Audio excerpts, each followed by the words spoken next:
What's up, everybody? Welcome back to the channel. Today we're working on Dirty Max, and what we're doing is Hydra-boost. And I don't know how well y'all can see. Zoom in or out or something, but right there in the middle, right where my finger is, it is leaking fluid out right here, and he's having to fill it up every once in a while. And that's pretty much the only place I can see that it's leaking.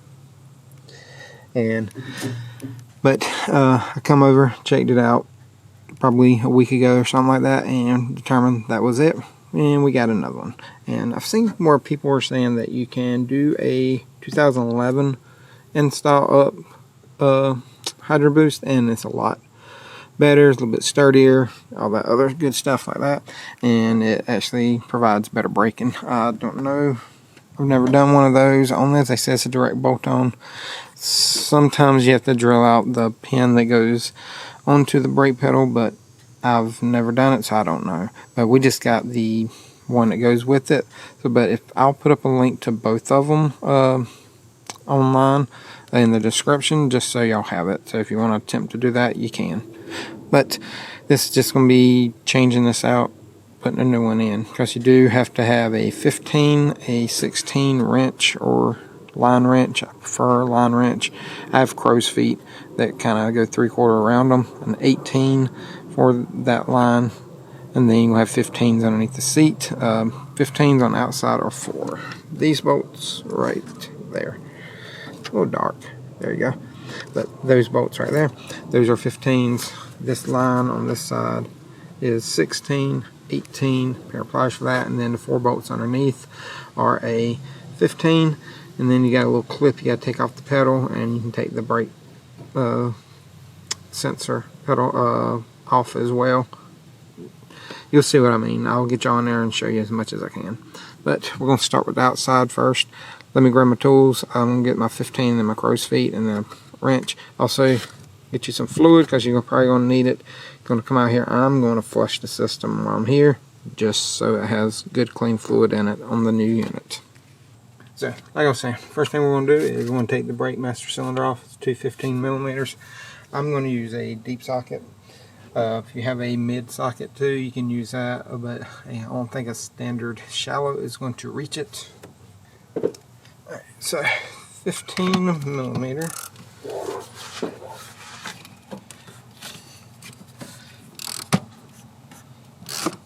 Sometimes these are tight, sometimes they're not. It really depends on. They've been changed before. They have been changed. Sometimes people over tighten them. I understand you don't want them to come off and all that stuff.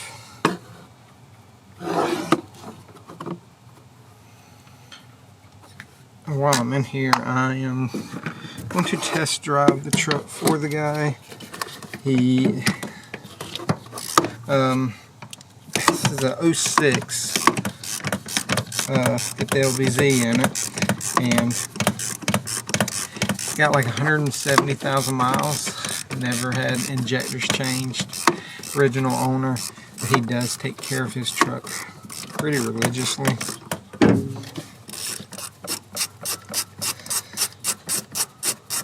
And yes, I'm at the customer's location just to keep from having him drive it as much.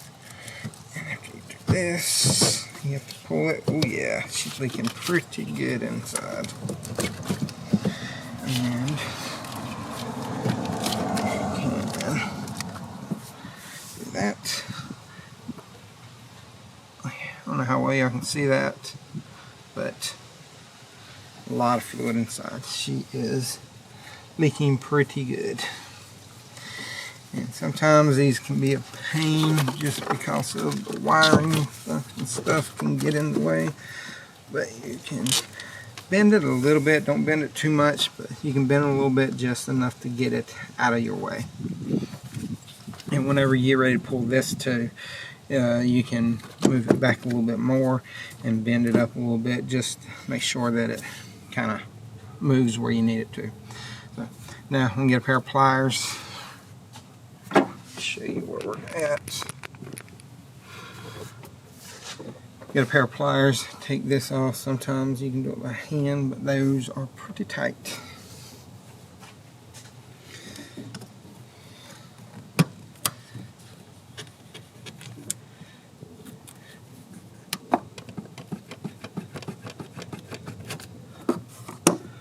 Be careful, you're going to lose some fluid, like I said.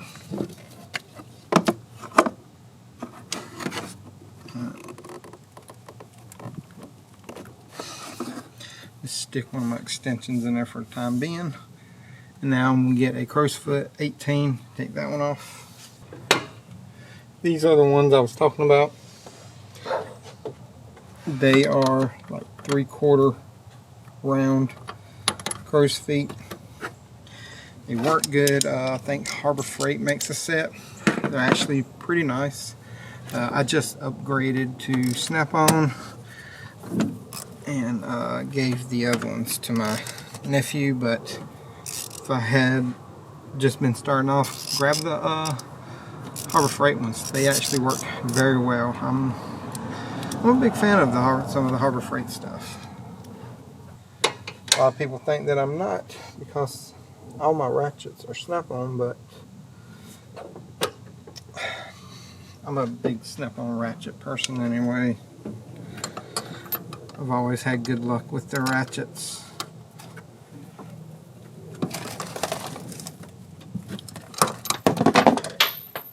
It hit the ground, so I ain't worried about it.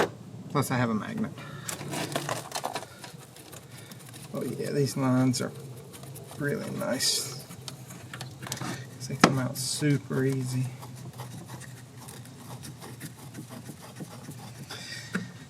And I have a drain pan underneath this too to catch anything because I don't want to get the concrete dirty.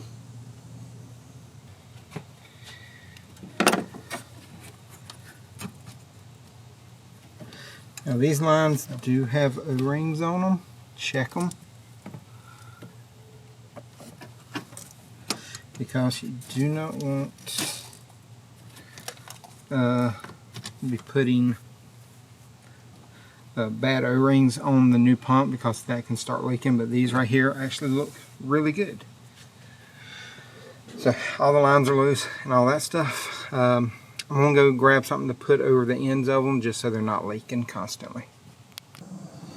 So I just put them in like a little bottle and stuff, just keep them from dripping too much all over the ground and possibly making a mess on the ground.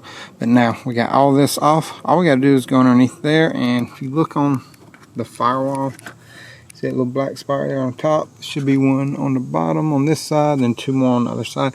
Those are going to be your studs that go through the plate, and those go through the firewall, and that's what bolts onto underneath the dash.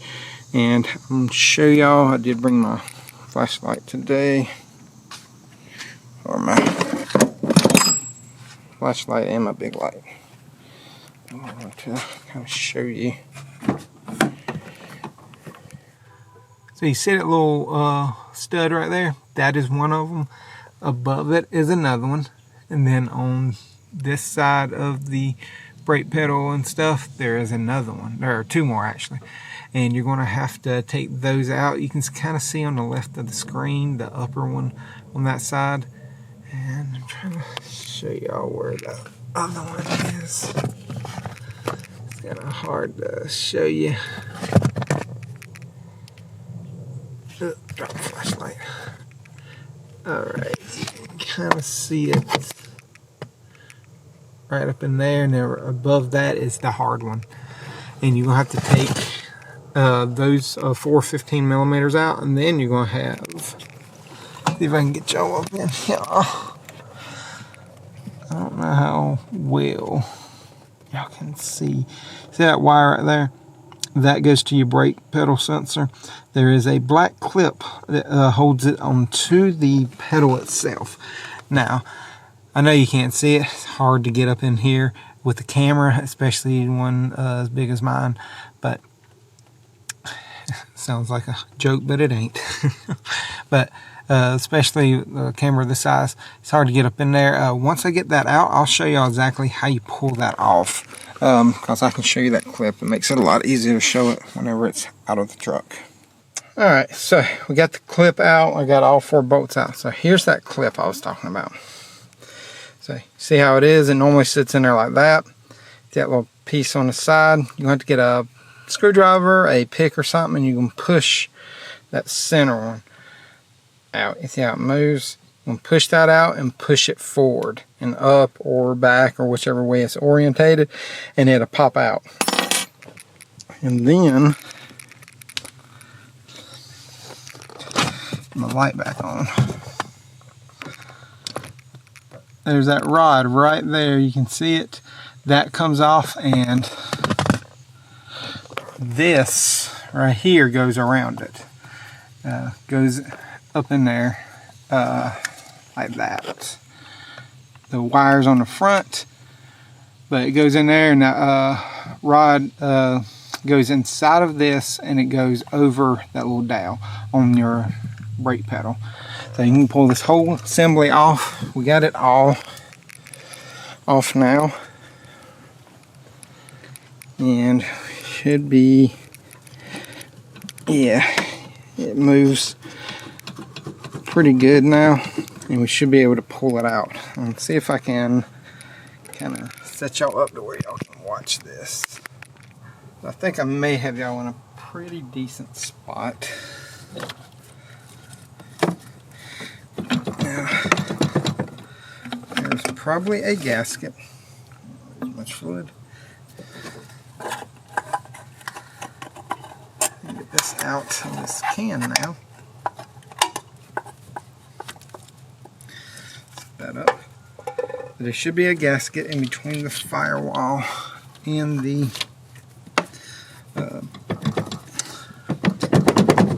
piece itself. You're probably going to have to wiggle it and all kinds of stuff to get it to break loose. Set the top up. Alright, there we go. Come on. The truck's a little higher, so I can't get my arm up in there right.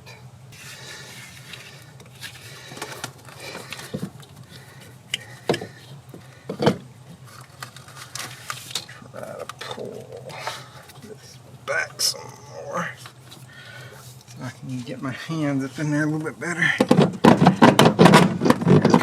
Oop. And it came down and out. And there we go. No more Hydra-boost. I can show you a lot better where it was leaking at. So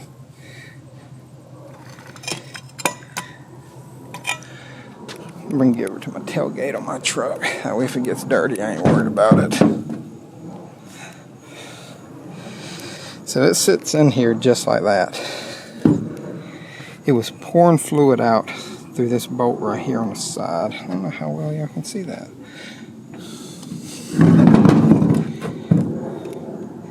But that one right there, it was pouring fluid out of that. It was dry around the fitting. It was just soaked on the bottom, which is probably leaking from the gasket and seal in there. But this is it. Now on some of these, I can get her to sit right. On some of these you have to pull this out and transfer it over to the new one. This is the new one that we got. Got it from O'Reilly's, not a sponsor. That's just who had it in stock, and it was actually the cheapest from them for me. Part number BHH52-7371, and this has about a $60 core on. I don't charge customers core charges, plus we get money back from them, no matter what. Come out. Let me set y'all down. As you can see, this one does not. So what we'll have to do is we'll have to take this out.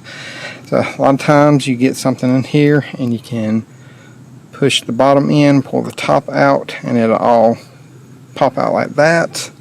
But just to warn you, this right here can be a pain in the butt, and be careful, there is a spring behind this. So that can come out and hurt you. So be careful while doing this. I'm just going to get a screwdriver, get in here and pull it out and change it. So this is the pieces that come out of it. You got this that goes in first. It's out of there. Don't be like me. This piece went flying off. I had to go find it.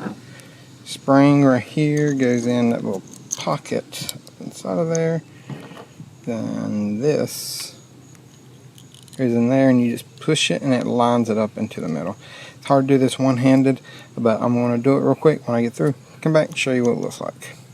There we go, and I normally just go back until it hits that line, because on the old one, that's where it was too. It was just right down into like the little seat area, and you can feel the ridge in here, and they normally have one lined up with the little notch right there.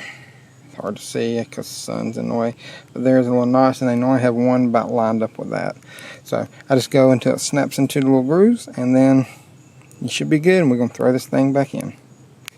So as you can see, we got it on, got all my lines back on, got the master cylinder on, filled up the power steering fluid a little past the cold mark, and put it all back together.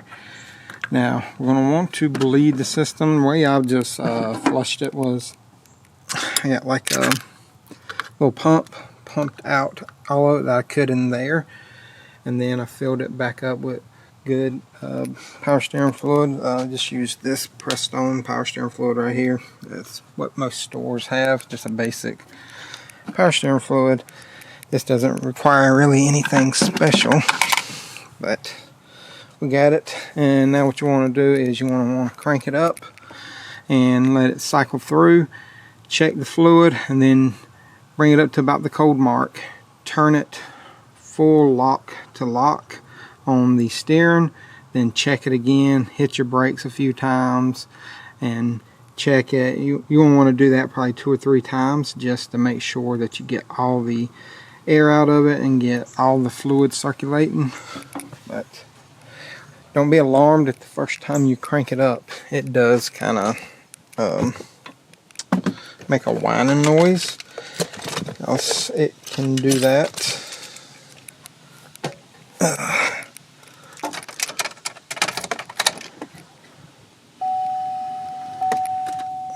That off.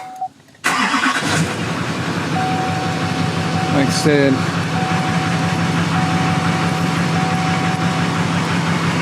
just turning it lock to lock probably 3 to 5 times.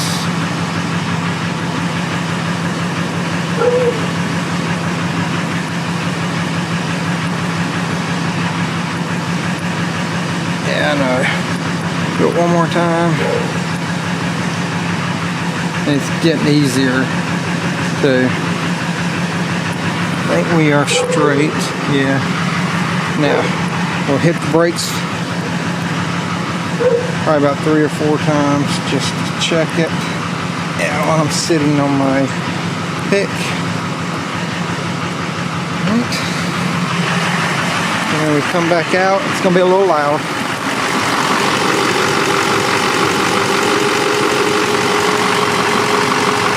We are a little low. We'll have to add some more, but I'm just going to do that until all the fluid is up where it should be and everything looks good.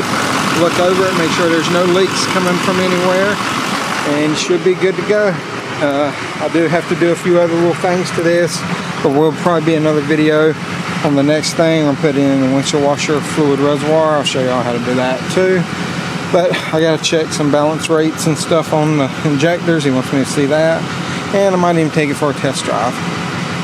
But I might do all that on the next video for y'all. But if y'all enjoyed the video, hit the like, subscribe, notification bell if you haven't done so already. If you didn't like it, let me know why. If you know a quick way of doing some stuff, hey, let me know that too.